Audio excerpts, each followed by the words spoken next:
This story is very meaningful. Everyone should hear it. Listen to Brian tell the story. Hi, everyone. My name is Emily, and this is the story of how my wedding turned into a battlefield and how I barely escaped with my sanity intact. Picture this.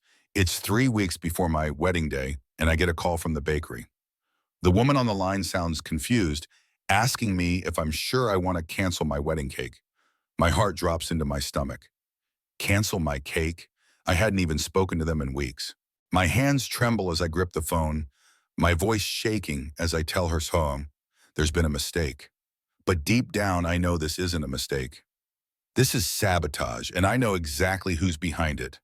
My toxic best friend Jess, the girl who claimed she'd be my maid of honor, who's been turning my dream wedding into a nightmare, and who I'm pretty sure is out to ruin my life. How did it get this bad? Let me take you back to the beginning. I'm 28 years old, a graphic designer living in a cozy little apartment just outside Seattle.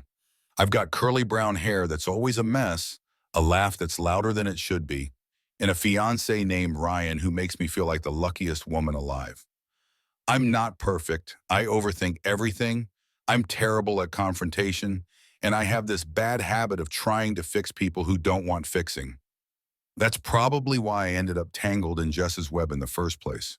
Ryan's the opposite of me, calm, steady, with dark hair and a smile that could melt ice. We met 3 years ago at a friend's barbecue, and last spring he proposed under a cherry blossom tree in full bloom. It was magical, the kind of moment you dream about. I couldn't wait to plan our wedding, a small outdoor ceremony with fairy lights, wildflowers, and a cake that would make everyone jealous. But then there's Jess. She's been in my life for 5 years, and what started as a casual friendship turned into something I couldn't escape. I met Jess at a coffee shop back when we were both 23. She was sitting alone, scrolling through her phone, and I was waiting for a latte. She looked up, caught my eye, and smiled. This big, bright smile that made her seem so approachable. We got to talking, and she seemed normal enough to back then, just a girl figuring out her early 20s like me. She had this wild energy, though, always a little too loud, a little too dramatic. I didn't mind it at first. It was kind of fun. But over the years, I watched her spiral. 2 years ago, her mom died of cancer, and then her grandpa passed from old age. She had no other family, and her boyfriend at the time cheated on her and left. She hit rock bottom, and I couldn't just walk away. I'd sit with her for hours while she cried, her mascara streaking down her face, her voice raw as she talked about how alone she felt. I'd bring her coffee, listen to her vent, try to cheer her up. I felt sorry for her, maybe too sorry. That's when things shifted. A few months after her breakup, Jess started calling me her best friend. She'd tag me in every Facebook post, these long rants about how I was her ride or die, her sister from another mister. I'd smile awkwardly and go along with it because I didn't want to hurt her feelings. She'd show up at my place unannounced, flop onto my couch, and ramble about her latest fling. Always some new love of her life that lasted maybe a month before it blew up in flames. Her friendships never lasted either. She'd burn bridges left and right, leaving a trail of ex-friends who hated her guts. I should have seen the red flags, but I kept telling myself she was just going through a rough patch. I was wrong. Fast forward to last spring when Ryan proposed. I was over the moon texting my sister Claire, who's been my real best friend since we were kids, about how she'd be my maid of honor. Claire's 30, sharp-witted, with straight blonde hair and a no-nonsense attitude. She's the one I always turn to when life gets messy. I couldn't wait to tell her every detail of the wedding plans. But before I could even start, Jess somehow found out about the engagement. I don't know how, she just has this knack for sniffing out my business. Next thing I know, she's posting on Facebook, "So excited to be maid of honor for my bestie Emily's wedding." My stomach twisted when I saw it. I hadn't asked her. I hadn't even hinted at it. Claire was supposed to have that role. It's always been Claire. But Jess's mom had just passed a few months before, and I could still hear her sobbing on my shoulder about it. I didn't have the heart to correct her publicly. Instead, I improvised. I called her and said, "Hey, Jess, I was actually thinking of having two maids of honor, you and Claire. How's that sound?" My voice was tight, forced, but she squealed like I'd just handed her the world. "Oh my God, Emily, you're the best. I knew you'd pick me," she said, her voice so loud I had to pull the phone away from my ear. I forced a laugh, but inside I was kicking myself. Why couldn't I just say no? Why did I always let her steamroll me? That was my first big mistake, and it opened the floodgates. A month after I got engaged, Jess met some guy named Trevor at a bar. 2 weeks later, she was engaged. 1 week after that, they were married in Vegas, some cheap, tacky ceremony she bragged about costing only a couple $100. I saw the photos online, her in a sequined mini dress, him in a wrinkled button-up, both grinning like they'd won the lottery. I was happy for her, or at least I tried to be. But a month later, she was divorced, or separated, I'm not even sure. She changed her last name to his on Facebook and kept it that way. So maybe it was legal. I didn't ask. I didn't want to get sucked into her chaos.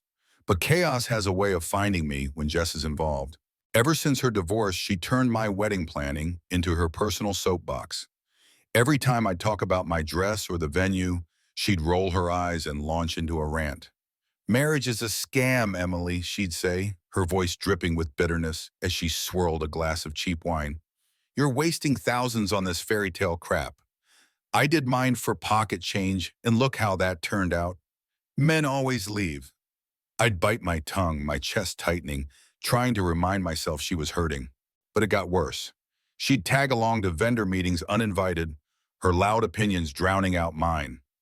One day we were meeting a florist, Linda, a sweet older woman with a knack for wildflower arrangements. I was excited to pick out white orchids, something simple and elegant. Jess barged in, cutting me off mid-sentence. "No, no, no. Orchids are boring," she said, waving her hand like she was dismissing a servant. "You need red roses, big, bold, sexy. Trust me, I know weddings." Linda raised an eyebrow, glancing at me like, "Who is this?" I felt my face flush, humiliation creeping up my neck. "Jess, I really like the orchids," I said, my voice quieter than I wanted it to be. She smirked, leaning back in her chair.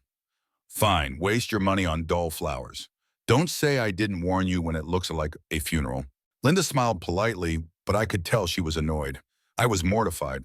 Why was I letting her do this? It didn't stop there. She'd snap at caterers, criticize my budget, even tell the photographer how to do his job. But if I didn't bring her along, she'd blow up my phone with guilt trips. "I'm your maid of honor, Emily. How could you leave me out?" she'd text, followed by a dozen crying emojis. I'd stare at the screen, my stomach churning, torn between shutting her down and keeping the peace. I just wanted my wedding to go smoothly. Why was that so hard? Oh, then came the cake incident. I'd spent weeks designing it with Ryan. 3 tiers, vanilla with raspberry filling, covered in buttercream flowers. It was perfect. So when the bakery called about the cancellation, I felt like the floor dropped out from under me. "We got a voicemail last night from someone claiming to be you," the woman said. My mind raced. I hadn't called them. Ryan was at work, Claire was out of town, no one else knew the details, except Jess. She'd been at my place a few days ago, hovering over my shoulder while I flipped through my wedding binder. She'd seen the bakery's number. My blood ran cold as I realized what she'd done. I hung up, my hands shaking, and called Ryan. "She's trying to ruin it," I said, my voice breaking as I paced our living room. I could feel tears prickling my eyes, frustration and fear bubbling up. Ryan's voice was steady on the other end, like an anchor. Slow down. What happened?" I told him about the cake, my words tumbling out in a rush. "It's Jess. It has to be. She's unhinged." He paused, then said, "We need to lock this down. Call every vendor, set up a password. She's not getting anywhere near our day." I nodded, even though he couldn't see me, grateful for his calm in the storm. But inside, I was a wreck. How had my friendship turned into this? I should have cut her out right then, but I didn't. I was terrified of what she'd do if I did. I'd heard stories from mutual friends, like how she tried to tank her ex's wedding by messaging his bride with fake cheating accusations, or how she got another friend fired by spamming their boss with complaints from fake email accounts. She was vindictive, and she knew too much about my wedding. The date, the venue, the guest list. If I pushed her away, would she burn it all down? I felt trapped, my chest tight with anxiety every time I thought about it. Things hit a breaking point a week later. I'd confided in our mutual friend Meg, a bubbly redhead who still worked with Jess at the restaurant where we'd all met years ago. Meg's the kind of person who loves gossip but usually means well. I told her I was thinking of dropping Jess from the wedding, my voice low as we sat in her car outside the restaurant. "She's making me miserable, Meg," I said, twisting my engagement ring around my finger. "I can't keep pretending she's my best friend." Meg's eyes widened, her mouth forming a little O. "Oh, honey, be careful," she said. "Jess doesn't take rejection well. Remember what she did to Sarah's job?" I nodded, dread pooling in my gut. "I know. That's why I'm scared she'll sabotage everything." I thought Meg would keep it quiet. I was wrong. 2 days later, Jess stormed up to me in a park where I was walking with Ryan. Her face was red, her eyes wild, her blonde hair a tangled mess. "You think I'm not good enough to be your maid of honor?" she yelled, her voice echoing across the empty field. I froze, my heart pounding as Ryan stepped closer to me. "Jess, calm down," I said, my throat dry. "I never said that," she laughed, a harsh, bitter sound. "Don't lie. Meg told me everything. Everything. How you're whining about me behind my back. I've been nothing but a good friend, and this is how you repay me?" I felt my face heat up, anger mixing with embarrassment. "You've been a nightmare, Jess," I snapped, finally letting it out. "I never asked you to be my maid of honor. You took that from me." She stared at me, her mouth opening and closing like a fish, then sneered. "Well, maybe I am delusional, at least I admit it. Good luck with your perfect little wedding, Emily." She spun on her heel and stormed off, leaving me shaking in Ryan's arms. That night, I couldn't sleep. I kept replaying her words, her furious expression, the way she'd twisted everything. Ryan held me as I cried, my head buried in his chest. "She's going to ruin it," I whispered, my voice muffled. "I can feel it." He stroked my hair, his touch warm and grounding. "We won't let her," he said firmly. "We'll fix this." The next day, I called every vendor, florist, caterer, photographer, everyone, and set up a confirmation word, cherry blossom, after the tree where Ryan proposed. Most of them didn't bat an eye. Apparently, this kind of thing happens more than you'd think. I forgot the bakery at first, but they called me about the cancellation, and I fixed it just in time.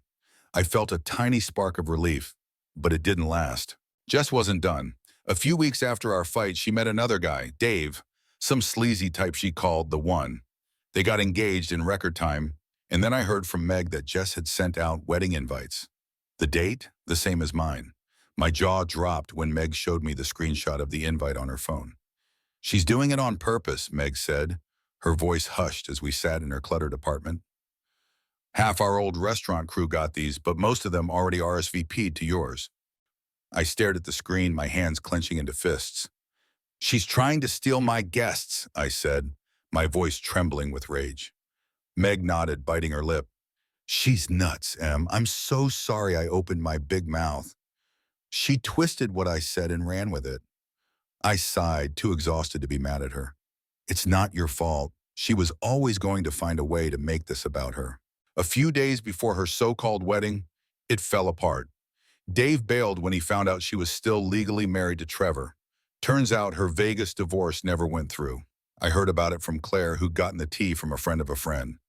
"She's a mess," Claire said over the phone, her voice dripping with satisfaction. "No wedding, no groom, just Jess screaming at everyone on Facebook Live." I couldn't help but laugh, a sharp, relieved sound. "Good, Amid," I said. "Maybe she'll finally leave me alone." Claire snorted. "Don't count on it, but at least she's out of your hair for now." My wedding day came a few weeks later, and it was everything I dreamed of. The sky was clear, a soft September blue, and the air smelled like pine and wildflowers. Ryan looked at me like I was the only person in the world as we stood under an arch draped with fairy lights. Claire was by my side, radiant in her dusty blue dress, whispering, "Told you it'd be perfect." The cake was there, 3 glorious tiers of buttercream bliss, and every guest was someone I loved. Even my Uncle Phil, who got a little too tipsy and tried to break dance, couldn't ruin the vibe. I felt light, free, like I'd finally reclaimed my happiness from Jess's grasp. Looking back, I realized I should have run from her crazy years ago instead of comforting it. She wasn't my responsibility, but I let guilt and pity tie me to her. Never again. Now, as I sit here in front of my camera, still glowing from my honeymoon, I want you to know this. Don't let anyone steal your joy. Not a toxic friend, not a guilt trip, not even your own doubts. If this story resonated with you, hit that subscribe button and ring the bell. I've got more real-life chaos to share, and trust me, you won't want to miss it. After the wedding, life felt like a fresh start. Ryan and I moved into a little house just outside the city, a fixer-upper with creaky floors and a backyard big enough for the bond we'd always talked about getting. I'd wake up to the sound of him humming in the kitchen, brewing coffee, and for the first time in months, I wasn't looking over my shoulder waiting for Jess to drop another bomb. The wedding had been my victory, a line in the sand, and I was determined to keep that peace. But peace, I learned, doesn't always last when someone like Jess is lurking in the shadows. A month after the honeymoon, I got a text from an unknown number. "Emily, I need to talk to you. It's important." My stomach clenched as I stared at the screen, the familiar dread creeping back. I knew it was her. Jess had a way of finding me, no matter how hard I tried to cut her off. I showed it to Ryan over breakfast, my hands unsteady as I slid the phone across the table. He frowned, his brow furrowing as he read it. "Block her," he said, his voice firm but gentle. "She's just fishing for attention." I nodded, my thumb hovering over the block button, but something stopped me. Curiosity, maybe, or that old guilt I couldn't shake. "What if she's in trouble?" I asked, biting my lip. Ryan sighed, setting his mug down. She's always in trouble. That's not your burden anymore." He was right, but I still hesitated, the what-ifs swirling in my head. 2 days later, she showed up at my door. I was in the middle of unpacking boxes, my hair tied back in a messy bun, when the doorbell rang. I opened it without thinking, and there she was, Jess, looking like she'd been through a war. Her blonde hair was greasy, her eyes red-rimmed, her jacket stained with something dark I didn't want to identify. "Emily," she said, her voice hoarse. "I'm sorry, I messed up everything." I stood there, frozen, my heart racing as I gripped the doorframe. Part of me wanted to slam the door in her face, but another part, the part that remembered her crying on my couch years ago, kept me rooted in place. "What do you want, Jess?" I asked, my tone colder than I'd meant it to be. She shuffled her feet, glancing nervously over her shoulder like she was expecting someone to jump out of the bushes. "I'm in deep this time," she said, her words tumbling out in a rush. "Dave, he's not who I thought. He's got debts, bad people after him, and I'm caught up in it. I didn't know where else to go." I stared at her, my chest tightening with a mix of pity and anger. This was classic Jess. Another crisis, another plea for me to save her. But this time I saw it for what it was. A trap. "You need to leave," I said, my voice steady despite the tremor in my hands. Her face crumpled, tears spilling down her cheeks. "Please, Emily, you're all I have left," she begged, reaching for my arm. I stepped back, my resolve hardening. "No, Jess, I'm done. Figure it out yourself." She didn't leave quietly. She screamed, pounding on the door as I locked it, her voice echoing through the quiet street. "You're a selfish bitch, Emily. I'll make you regret this." I leaned against the wall, my knees weak, my breath shallow as I listened to her rage. Ryan came home an hour later and found me sitting on the floor, staring at the door like it might burst open. He knelt beside me, his hand warm on my shoulder. "You okay?" he asked, his eyes searching mine. I shook my head, tears finally spilling over. "She's never going to stop, is she?" I whispered. He pulled me into his arms, his embrace solid and safe. "She can try," he said, "but she's not getting through us." The next week was a blur. Jess didn't come back, but the unknown number kept texting. Cryptic messages like, "You'll see," and "This isn't over." I blocked each one, my anxiety spiking every time my phone buzzed. Then Claire called with news that made my blood run cold. "You're not going to believe it," she said, her voice tense. "Jess posted a video online. She's claiming you stole her wedding ideas, ruined her life." The whole sob story. It's got thousands of views already. I felt sick, my hands clammy as I opened my laptop and found the video. There she was, Jess, sitting in a dimly lit room, tears streaming down her face as she spun a twisted tale. "Emily was my best friend," she sobbed. "But she betrayed me, took everything I'd planned for my own wedding and made it hers. I'm broke, alone, and it's all her fault." The comments were a war zone, some people calling her a liar, others vowing to cancel me. My throat tightened, panic clawing at me as I watched my name get dragged through the mud. Ryan and I debated what to do. We could sue her, he said, pacing the living room, his jaw tight with anger. Defamation's no joke. But I shook my head, exhaustion washing over me. She's got nothing left to lose, I said. This is her last shot at hurting me. Let her burn herself out. Claire agreed when I called her later, her voice sharp with indignation. She's digging her own grave, Em. People will see through it eventually. I wanted to believe her, but the doubt gnawed at me. What if they didn't? What if Jess's lies stuck? A few days later, I got an unexpected visit. Not from Jess, but from Meg. She showed up with a coffee and an apology, her freckled face flushed with guilt. I saw the video, she said, standing on my porch. I feel awful, Em. I never should have blabbed to her about what you said. This is my fault. I sighed, leaning against the door frame, too tired to be mad. It's not your fault, Meg. Jess was a ticking bomb. She just needed an excuse. Meg nodded, twisting her hands together. She's crashing hard now. I heard from some old coworkers she's back at the restaurant begging for shifts, but no one trusts her. And that Dave guy? He's gone. Left her with nothing but his mess. I felt a flicker of satisfaction, bitter and sharp, but it didn't erase the ache in my chest. Weeks passed, and the storm around Jess's video died down. Some of my friends posted in my defense, sharing photos from the wedding and calling out her lies. The tide turned slowly, but it turned. I started to breathe easier, focusing on my new life with Ryan, painting the house, planning a trip, dreaming about that dog. But Jess? She didn't fade quietly. Claire sent me a screenshot last week. Jess's latest Facebook post, a blurry photo of her in a dingy apartment, captioned, "Lost everything because of fake friends. Karma's coming for you all." She looked hollow, her eyes sunken, her defiance crumbling. Part of me wondered where she'd end up, alone, broke, chasing the next disaster. Another part didn't care. She'd made her bed, and I wasn't lying in it anymore. As for me, I'm still standing. The house is coming together. Ryan's still my rock. And Claire's planning a girls' weekend to celebrate my escape from crazy town, as she calls it. I don't know if Jess will try again. Those cryptic texts stopped, but with her, you never know. Maybe she'll show up one day begging or screaming, or maybe she'll vanish into her own chaos. Either way, I'm not opening the door. I've got my life back, and I'm holding on to it with both hands. Here's what I learned. Some people don't want saving. They want to drag you down with them. I spent years trying to fix Jess, thinking I could be her lifeline, but all I did was give her rope to hang me with. Don't make my mistake. Run from the crazy. Don't comfort it. If this story hit you hard, or if you've got your own Jess driving you nuts, drop a comment below. Tell me how you'd handle her, or just vent. And if you want more real-life madness like this, subscribe and hit that bell.